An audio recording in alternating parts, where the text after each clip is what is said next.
देखा जाए तो इस वक्त सिर्फ ईरान युद्ध नहीं जहां पे भारत को जोर लगाना पड़ रहा है, तो और एक युद्ध जारी है जहां पे भारत को अपनी पूरी ताकत लगानी पड़ रही है ताकि अपनी आर्थिक संप्रभुता बचाई जा सके। और इस युद्ध में भारत को 128 देशों के खिलाफ मोर्चा लड़ना पड़ रहा है। जी हाँ दोस्तों, बात हो रही है एनेक्स 4 की। अब ये एनेक्स 4 है क्या, इसे कौन लेकर आया, भारत और दुनिया के 28 देशों के बीच एनेक्स 4 को लेकर क्या विवाद चल रहा है और भारत एनेक्स 4 का विरोध क्यों कर रहा है, सब कुछ आसान भाषा में विस्तार से जानेंगे। बस वीडियो पूरी जरूर देखें। तो देखिए, ये पूरी लड़ाई चल रही है विश्व व्यापार संगठन के मंच पर यानी WTO में, जहां पर चाइना सपोर्टर देशों यानी 128 देशों ने एनेक्स 4 एग्रीमेंट के जरिए इन्वेस्टमेंट फैसिलिटेशन फॉर डेवलपमेंट यानी IFD को लागू करने की मांग की है, जिसका भारत विरोध कर रहा है। अब भारत विरोध क्यों कर रहा है, तो देखिए, विश्व व्यापार संगठन में कोई भी नया बिल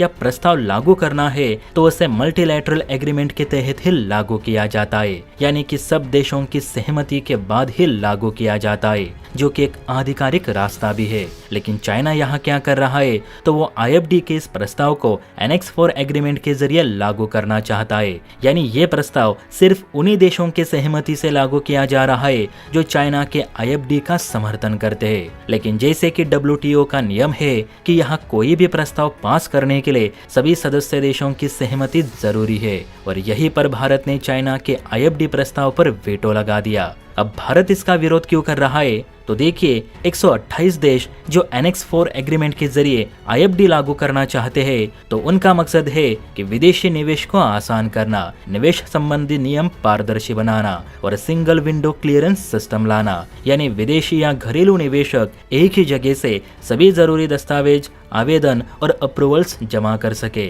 अब सुनने में तो ये प्रस्ताव बहुत शानदार लग रहा है, लेकिन इसका असली मकसद ये नहीं। दरअसल ये जो 128 देश है, ये सभी चाइना के बेल्ट एंड रोड इनिशिएटिव से जुड़े हैं। चाइना इस समझौते के जरिए ग्लोबल इन्वेस्टमेंट रूल्स पर अपनी पकड़ मजबूत बनाना चाहता है ताकि उसकी कंपनियों को ज्यादा फायदा मिल सके। साथ ही इस प्रस्ताव के जरिए जिन छोटे देशों पर उसका इन्फ्लुएंस बढ़ाने की भी कोशिश कर रहा है, खासकर BRI देशों के जरिए, जबकि भारत BRI का पहले से ही विरोध करता आया है। भारत को ये भी चिंता है कि अगर यह प्रस्ताव WTO में लागू हुआ तो भारत को अपने निवेश नियम बदलने पड़ सकते हैं। मेक इन इंडिया जैसे प्रोग्राम कमजोर पड़ जाएंगे। विदेशी कंपनियां भारत की नीतियों को WTO में चुनौती दे सकती है, मतलब देश के अंदर नीतियों पर बाहरी कंपनियों का कंट्रोल ज्यादा रहेगा। भारत का कहना है कि WTO का मंच ट्रेड के लिए बना है, ना कि निवेश के लिए। इन्वेस्टमेंट हर देश का अपना इंटरनल मैटर है जिस पर जबरदस्ती नहीं की जा सकती, इसीलिए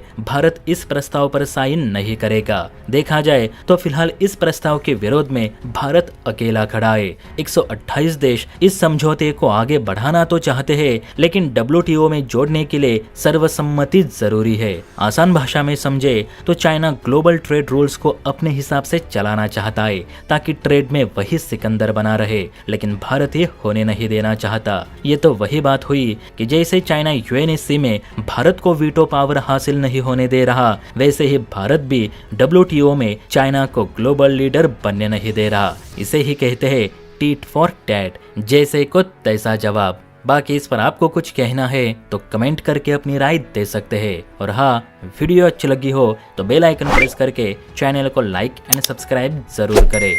जय हिंद।